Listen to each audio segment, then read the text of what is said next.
This is the new Mercedes-Benz EQS SUV, and it's the first ever built from the ground up, supposed to be an EV SUV from Mercedes. Essentially, it's a jacked up EQS. Now in this video, I'm going to tell you everything you need to know about it by walking around the exterior, the interior, showing you some of its tech and some of its core features, including those running boards I just jumped off. Something interesting about those, tell you in a bit. Anyway, I'm Matt Watson, and you're watching Car Wow. And if you like news videos on the latest news cars as they break, make sure you subscribe to this channel and hit the bell icon to turn your notifications on. That way you won't miss a single video. Buy, sell, Car Wow. Let's start this video by talking about the design, and the EQS SUV looks rather like an EQS that's been lifted. Surprise, surprise. Has a similar blanked off grille, and look, we've got the Mercedes 3-point star in there. Got a full length daytime running light there, strip across the front. You get LED lights as standard, of course, but you can get an upgraded set of lights with 1.3 million little mirrors in them to direct light exactly where it needs to be. Now the difference between the EQS SUV and the normal saloon car is that the LED daytime running lights are like this triangular design here rather than the dots of the saloon, and the car obviously is more imposing. It's like 33mm wider than the saloon version. Something else I need to tell you that's like the saloon version. Mercedes won't let you under the bonnet for some reason. However, earlier on I saw a man working under the bonnet, so I now know how to get in there. And in another video with one of these kind of cars, when I get it in the UK and there isn't a cross-looking German from Mercedes watching me, I'll show you what's under there, I promise. Because the bonnet doesn't open, if you need to top up with windscreen washer fluid, you do it here through this little port, just like on the EQS. And the wheelbase, so the distance between the front and the rear wheel, is exactly the same as on the EQS because it shares the same floor plan as the car. However, this SUV is actually 9 centimetres shorter, and that, combined with the fact that it's 20 metres higher, centimetres higher, should make it easier to park than the big EQS saloon. See these running boards here? Optional extra, you have to pay if you want those, but you can save some money though, because they improve the car's aerodynamics, which means you get more kilometres per charge out of the car. Mercedes won't say exactly how many more kilometres you'll get from those, but it'll probably be just a few. Here at the back, you've got a full length light bar, which looks really nice. Probably noticed this as well, the roof spoiler, and it's black, which means that it makes the car look slightly low at the rear end, a bit more coupe-like than it actually is, because your eye follows this line here. He told me that. I'm just repeating exactly what the man from Mercedes said. Underneath, yeah, they've done a good job of making the floor as flat as possible to reduce drag, and apparently this is going to be a very, very efficient car for slipping through the air for an SUV. Now the most aerodynamic production car in the world is the EQS. This won't be quite as good as that because of its more boxy shape, but it should still be pretty impressive. And it's one of the reasons that Mercedes has decided not to fit any roof bars, which are kind of common on SUVs, because they do increase the drag. Here on the inside, the design is just like the EQS, only you're sitting higher, of course. However, you seem quite low compared to the height of the dash, so your view forward isn't quite as good as you might think. Your view forward here though is very good, especially if you've got the upgraded hyperscreen. I mean, look at it, it's massive, it's high def, it's got so many features and functions, and you can get a screen for your passengers so they can look at different things, including being able to watch television, or more likely YouTube or Netflix, you know, who watches TV these days, while you're driving. Though this car can sense if you, the driver, start to like look over at what they're watching, and that might distract you, and if that happens, then it'll make their screen go blank. It's clever.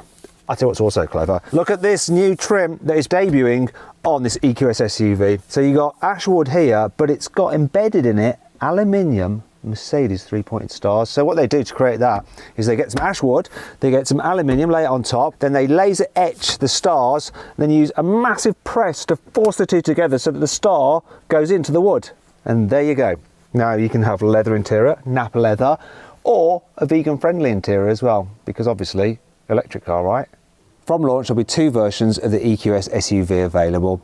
The first is the 450 Plus. It has a single motor at the back axle, puts out 360 horsepower and 568 newton meters of torque and can do 0 to 60 miles an hour in around 6.2 seconds. Then there is the 580 that has a motor on the back axle and the front axle, and combined they put out 544 horsepower and 858 newton meters of torque. That one can do 0 to 60 in around 4.7 seconds. Now these cars are quite heavy, so the 450 Plus weighs in at 2.6 tons and it's 2.7 tons for the 580.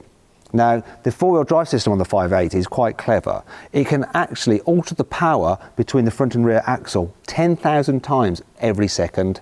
Now, regardless of which EQS SUV you go for, they all have rear wheel steering. Now, standard, it can turn the back wheels up to 4.5 degrees, but you can pay extra for it to turn the back wheels at up to 10 degrees. Now, the standard car has a turning circle of 11.9 meters, whereas the upgraded rear axle steering can actually do a full circle in just 11 meters.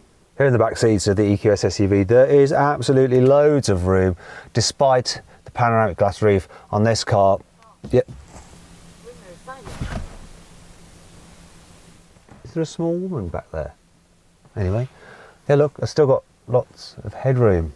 Loads of knee room as well, lots of foot space because of that flat floor. It's lovely, feels luxurious. This has the upgraded rear infotainment package there, so I can control various features in the car, such as my massaging seats, and I can really chill out, fold this down as well if I want to, and there's a tablet which you can pop out and... Stop battery level 100%. There she is, she's in here somewhere. Hello? You all right? Anyway, I can move my seat forward, look at this. Will you shut up now? You had your chance. I can move this seat forward up to 130 millimeters, so quite a way.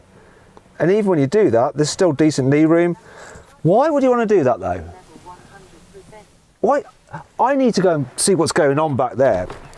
And that gives me the opportunity to show you another feature about this car, because look at this, come on, come on, come on, yeah.